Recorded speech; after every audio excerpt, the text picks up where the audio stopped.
Wacana hak angket DPR untuk membuktikan dugaan kecurangan pemilu 2024 semakin kencang bergulir. Pada rapat paripurna perdana DPR usai masa reses pemilu berakhir, 3 anggota DPR dari 3 fraksi lantang menyuarakan hak konstitusi tersebut. Hak angket adalah salah satu instrumen yang dimiliki DPR dan diatur dalam Undang-Undang Dasar, dan undang-undang bisa digunakan untuk menjawab kecurigaan dan praduga itu secara terbuka dan transparan. Jika memang kecurigaan atau praduga masyarakat itu terbukti, bisa ditindaklanjuti sesuai undang-undang, dan jika tidak terbukti, ini bisa mengklarifikasi dan menjaga integritas pemilu. Anggota fraksi PKS Aus Hidayat Nur menjadi wakil rakyat pertama yang menyuarakan usulan hak angket lewat interupsi dalam rapat paripurna perdana pasca pemilu 2024 Selasa siang. Dugaan kecurangan pemilu jadi pemicunya.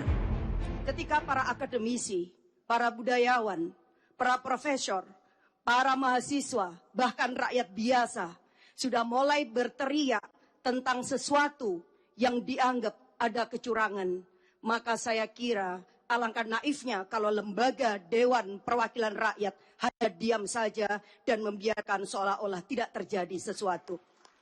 Kami berharap pimpinan menyikapi dalam hal ini.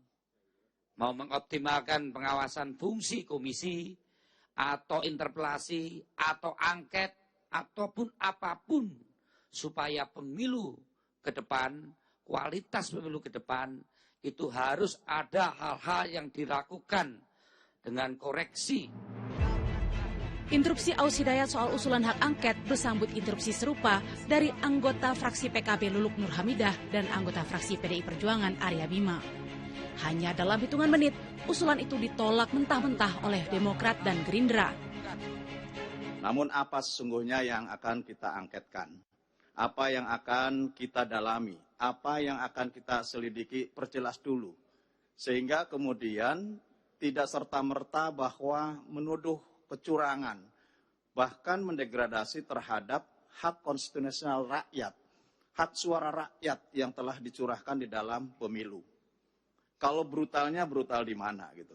Jangan sampai respon dari teman-teman yang tidak siap kalah menunjukkan dalam sejarah kita merupakan respon terburuk sepanjang pemilu reformasi ini.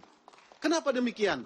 Karena belum menggunakan instrumen hukum yang telah digunakan, disiapkan, disediakan oleh undang-undang, sudah menuduh pemilu ini curang. Yang terhormat para anggota Dewan, hadirin yang kami muliakan. Meski usulan hak angket untuk mengusut dugaan kecurangan pemilu 2024 jadi bahasan hangat, Wakil Ketua DPR Sufmi Dasko Ahmad yang memegang palu sidang, mewakili Puan Maharani, tidak mengambil kesimpulan atau langkah apapun hingga paripurna berakhir.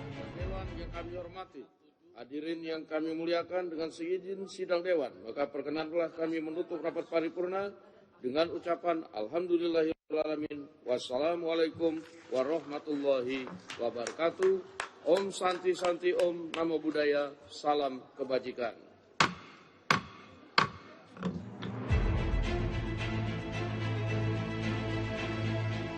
Pasalnya, usulan hak angket dari ketiga anggota DPR fraksi PKS, PDI Perjuangan, dan PKB itu belum resmi mewakili sikap utuh ketiga fraksi. Nah, jadi kalau memang ada kawan-kawan tadi yang menyampaikan aspirasi hak angket, ya kan ada mekanismenya di DPR. Hingga sidang paripurna berakhir Selasa siang, belum ada kesimpulan apakah hak angket akan resmi bergulir atau tidak.